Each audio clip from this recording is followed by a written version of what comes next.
am here with Sam Roumeles, and he served in World War II, and he's here to share his story as part of the Veterans History Project. So Sam, I just want to start off by asking you about how old you were when you joined the military and what branch you served in. I was 26 years old when I was approached and interviewed to determine whether or not I had the necessary qualifications to study and train to become a War Department special agent in counter-espionage and sabotage. And what kind of questions were they asking you during this interviewing process? What kinds of things were they asking you? The questions were very, very brief. They had conducted a background check before they interviewed me.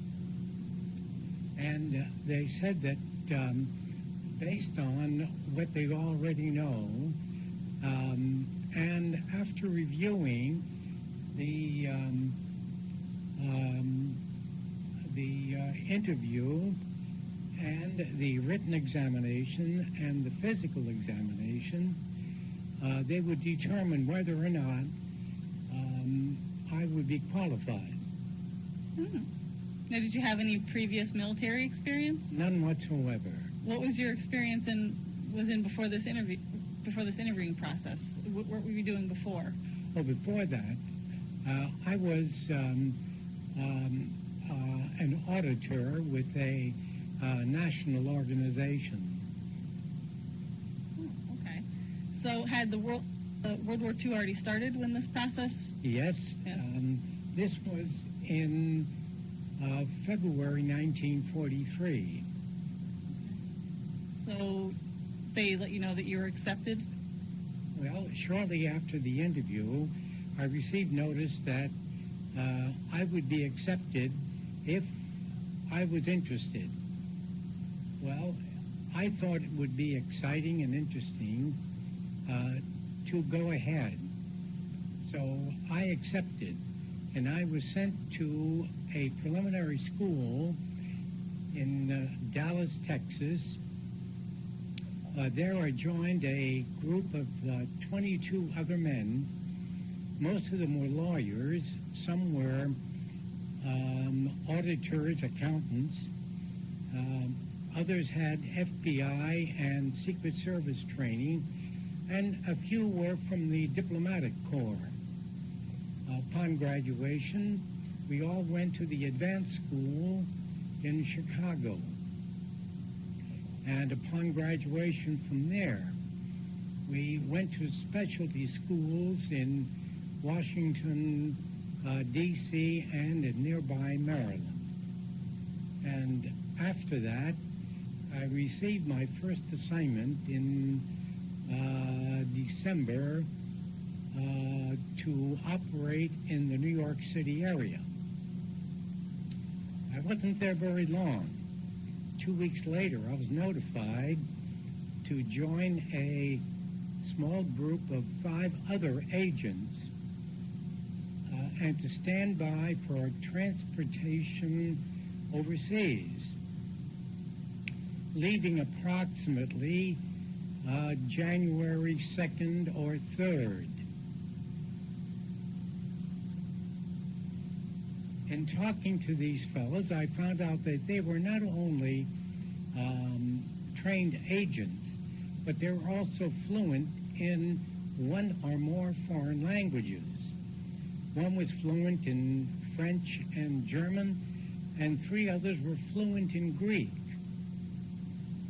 Since I was fluent in Greek as well, we kind of figured out, and one fellow found out that we were going to Alexandria, Egypt, and we were going to stay there and take part in the invasion of Greece. Well, it didn't materialize because around Christmas time it was decided by the Supreme Allied Command not to use any American forces in Greece. So we were then told to stand by for reassignment. We were reassigned and we went to England. And there we, upon arrival, we went to the British Military Intelligence School in Matlock in the Midlands. And upon graduation from there, in the latter part of April, we were sent to a small military compound in Warminster in southwestern England. There, the 19th Corps was preparing for the invasion of Normandy as part of General Bradley's First Army. We were there for about a month, and then the invasion started. The day after the invasion started, 19th Corps was alerted. At that place, we joined 5 other agents, and we made a group of 10 agents, and we were assigned to operate in the area of 19th Corps and the rest of First Army.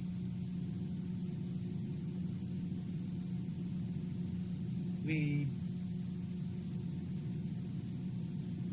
went from Warminster to Dorchester, and then we went to Portsmouth, where we boarded an LST and joined the invasion forces.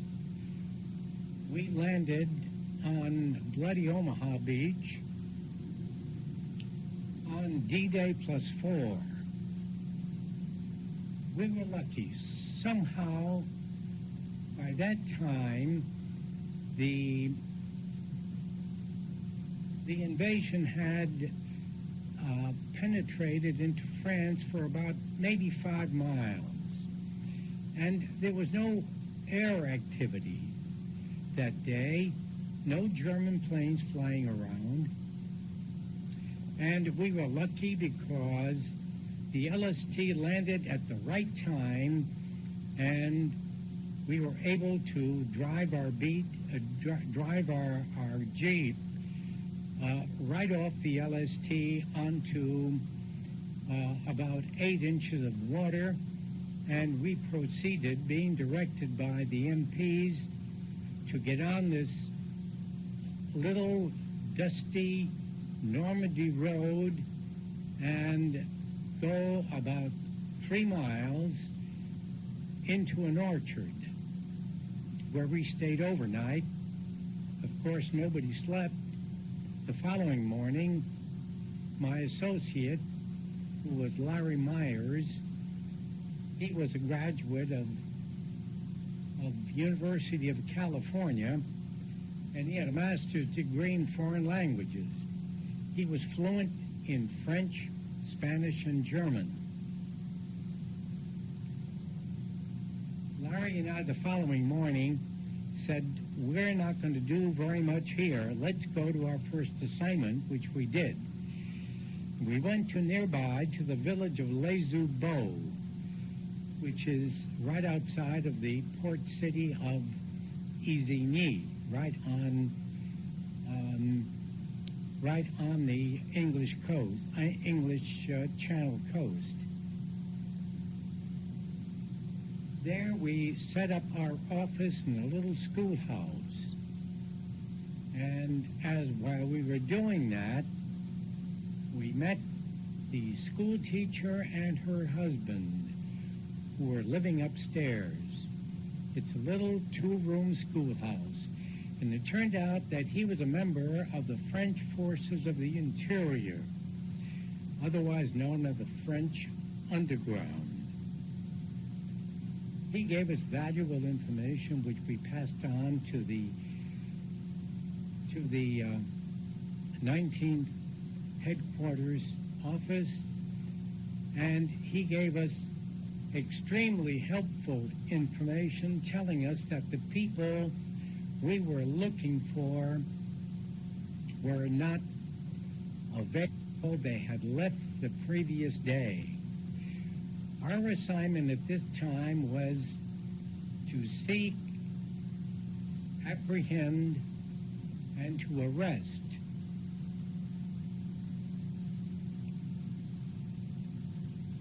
SS officers,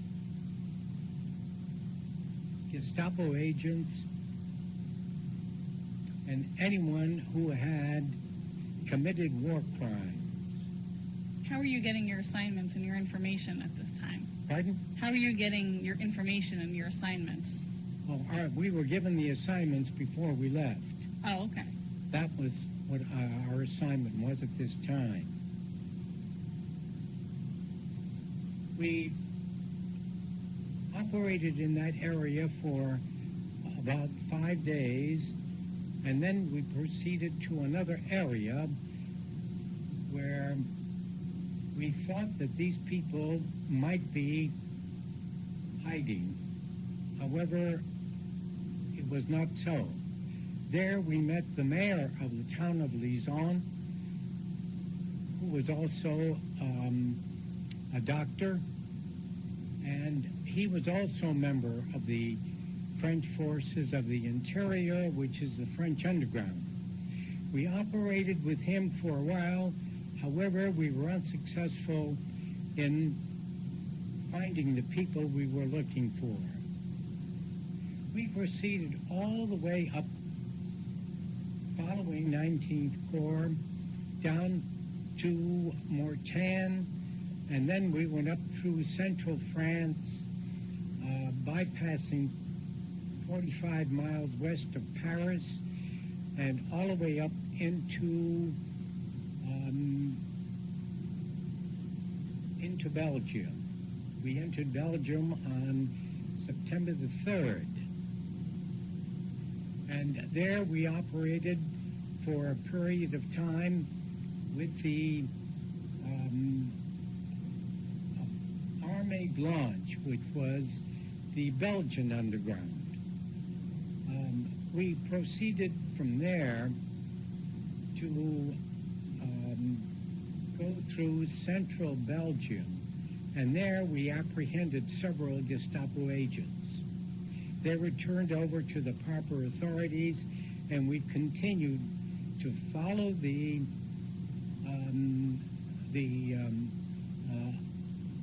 armed forces into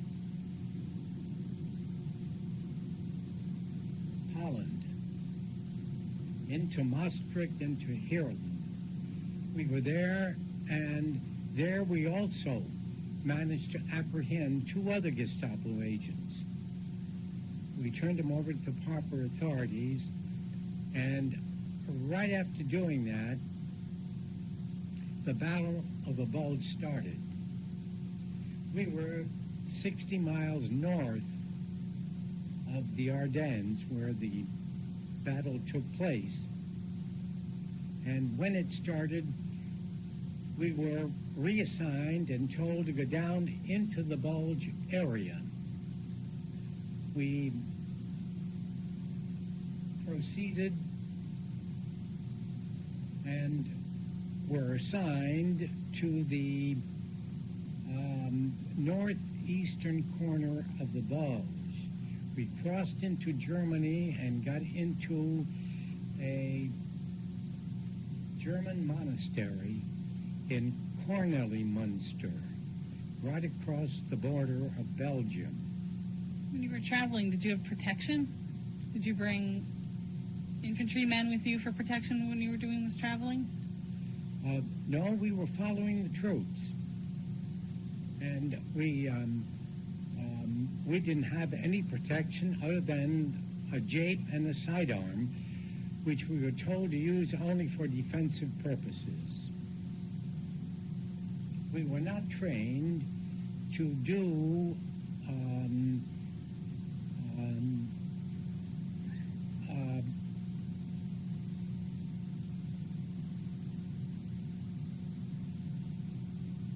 penetrating work. In other words, behind the lines activity. We were not trained for that. We operated in the Battle of the Bulge area for a period of several weeks.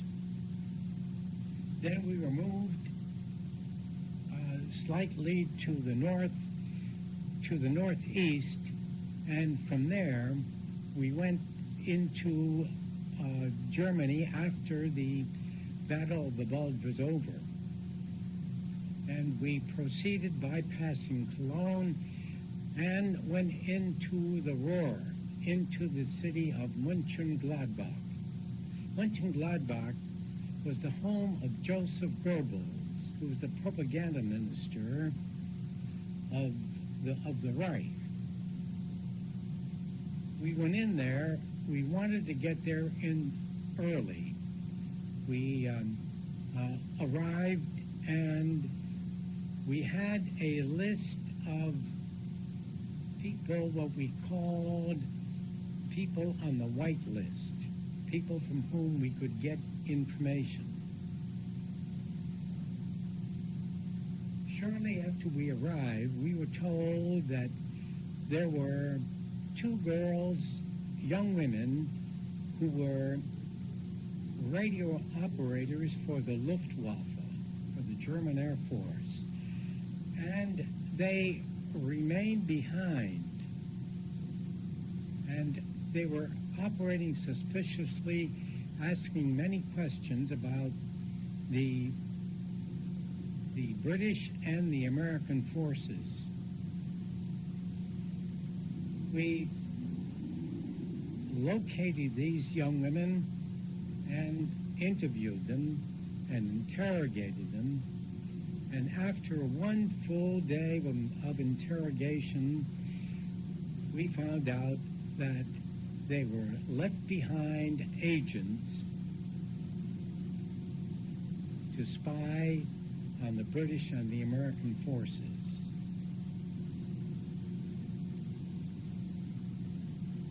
One of them, in fact, there were two of them, we apprehended along with their radio transmission equipment.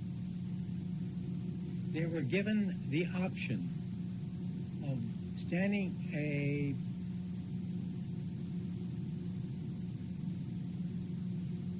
court-martial, or they had the option of operating for us. Of course, we knew nothing about radio transmission. We turned it over to the proper authorities. They obtained the services of a specialist in radio transmission from the OSS, and they had these two girls transmitting the information that we wanted the Germans to hear. And of course, it was all deceptive information. After interrogating these two girls, we found out that there were three others. We apprehended those. However, they had already damaged their transmission equipment and they had buried it. The equipment was found, and those girls were turned over to the proper authorities for a court-martial. Now, when you say proper authorities, were they like United States authorities? The United States authorities, of course. Did they come back to the States? They were turned over to the First Army. Okay. Actually, it was, at that time, it was in the Ninth Army. And how old are these girls? These girls were between 18 and 21. Did you ask them how they ever got involved in the position they were in? How they end up where they were? Well, they were radio operators for the Luftwaffe, for the German Air Force. And when they closed the airport outside of Mönchengladbach, these girls were picked up by the German intelligence, and they were trained. And the girls decided to do it. They were naive, I believe, but they were given extra rations. They were given a good salary, something that was far beyond what they could earn anywhere else, and they thought that it would be exciting to do it, but they didn't realize what they were getting into. Do you know what happened to them after they were apprehended? Yes, these two girls cooperated completely, and they assisted us in many, many different ways. And I understand through some of the agents who stayed behind after the war that these two girls were returned to their homes. And during the occupation, they were guarded periodically to make sure that they were not harmed in any way. They were most helpful. We went from there, following the armed forces, all the way up to within 60 miles of Berlin. The 19th Corps was being built up to be the lead corps into Berlin. Instead of having just 3 divisions, they were built up to 5.5 divisions with many other supporting battalions. However, the plans were changed, and it was decided that the Russians were going to enter Berlin. Well, a week before that, we were told about it, and we were reassigned. The 10 agents who were operating in our group, 6 of them were directed to go to Frankfurt, 150 miles south, and opened up an office. And 4 of us were told to go to Baden-Nauheim. Baden-Nauheim is about 20 miles north of Frankfurt, and that is a resort town. Our assignment there was several of the high-ranked Nazi Party officers are unaccounted for. Go out and find them.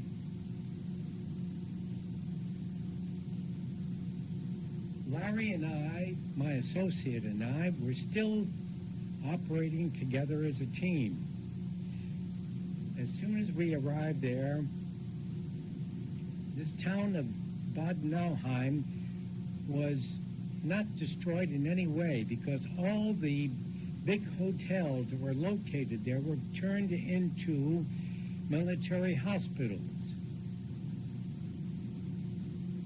into German military hospitals. So they were not damaged in any way.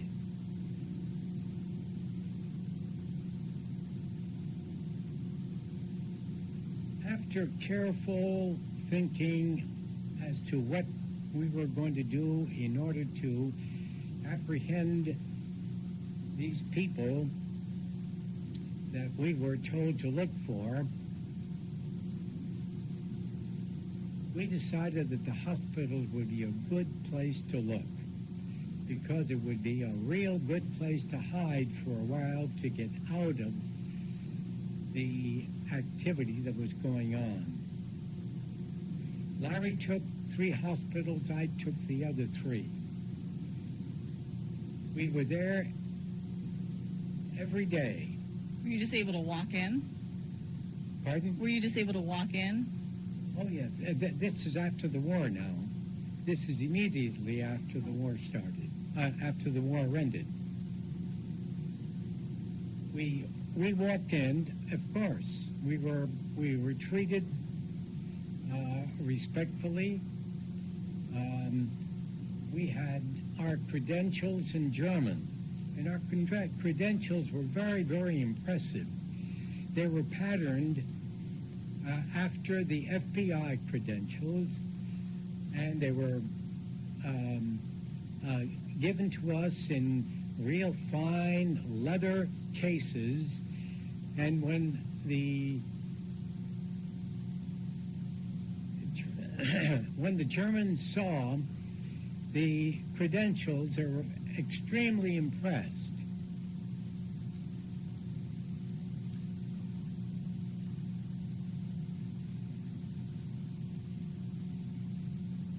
After repeated visits, I finally established a rapport with two of the people who were working in the hospital.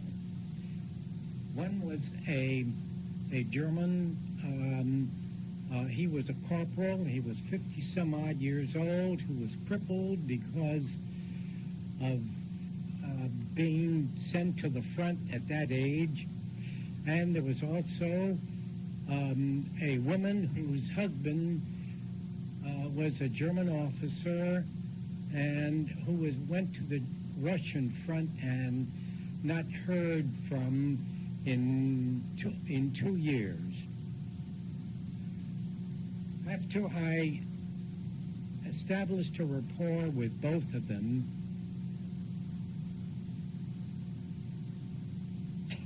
I told them about my mission and who we were looking for. And the day following, I was taken aside outside and was told that on the 4th floor, in room number 4, is one of the persons that I was looking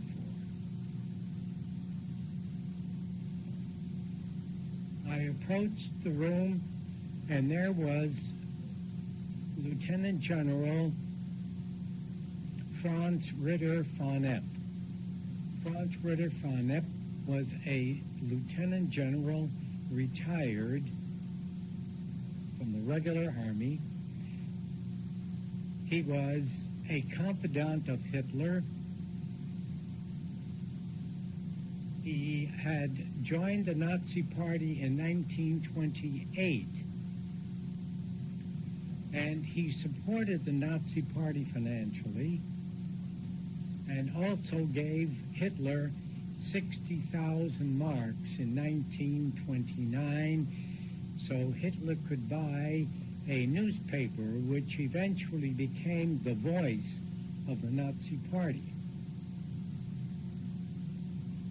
He was made governor of the province of Bavaria by Hitler in 1934.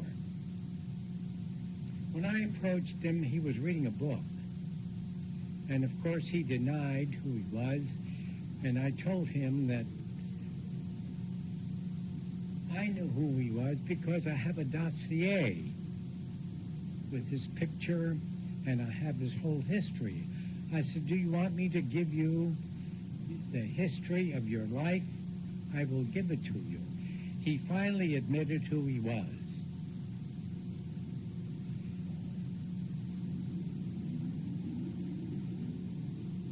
I reported this to our headquarters in Paris, and I was told to personally deliver von Epp to a military compound in Luxembourg where all the high-ranked Nazi officers are going to be held.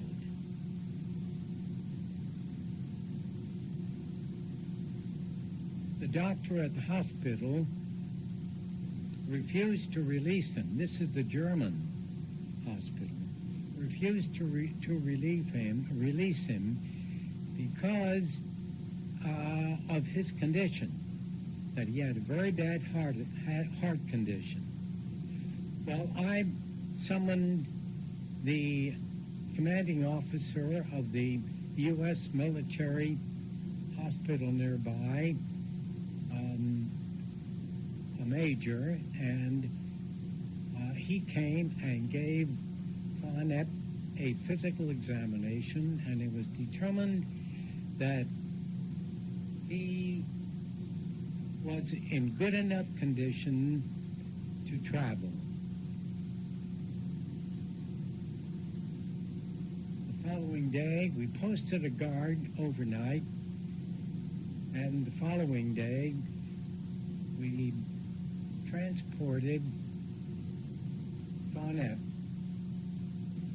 to a Mondorf-Lebain in Luxembourg and turned him over to the proper authorities. Goering and von Papen were already there. I saw both Goering and von Papen. They happened to be in the courtyard when we arrived. Fonette was going to be tried at Nuremberg along with the other so-called Nazi criminals.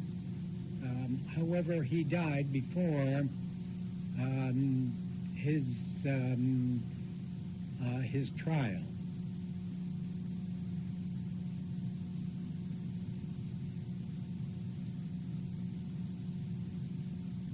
Many of our agents were operating after the war in Germany in collecting information about those who were going to be tried.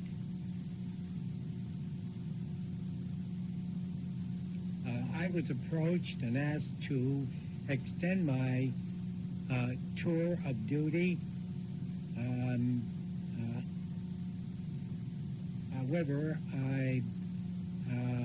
I was married and I wanted to get back home, and I elected to return. What was the communication with your wife while you were gone?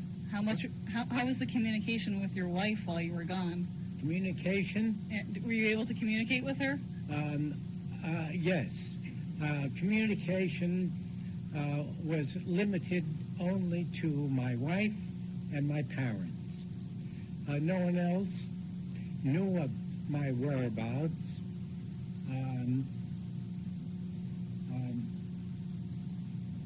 And our mail just went through the normal channels. So you chose to go home instead of staying and doing more work? Yes. It was very stressful. I suppose it's stressful for everyone. However, it was interesting and it was exciting. It sounds like it was very We made many exciting. friends there, among the French and the Belgian, and of course there's a sequel to this. Larry and I communicated for 50 years by telephone and by letter. And in 1943, when I went in, I was really excited about this assignment, and so was Larry.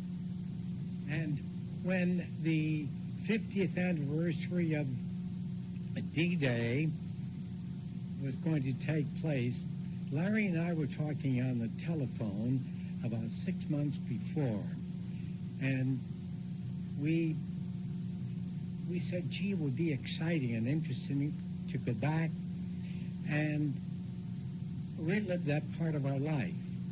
And we did. During this 50 years, we communicated by friends that we made, members of the French and the Belgian underground.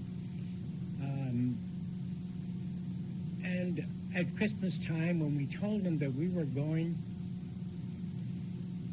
over for the ceremony, they invited us to be with them. And when we went for the ceremony on June 6th, and we attended the ceremony on Bloody Omaha Beach, which was very, very moving. It brought back memories that were not so pleasant. But staying with our friends and being their guests for a period of time, it was very, very enjoyable. We were planning on vacationing there for a period of 10 days to attend the ceremonies, but it turned out that we were there for 3 weeks.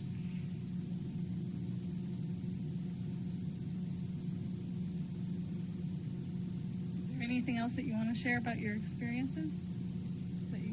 No, my experiences were so many that it would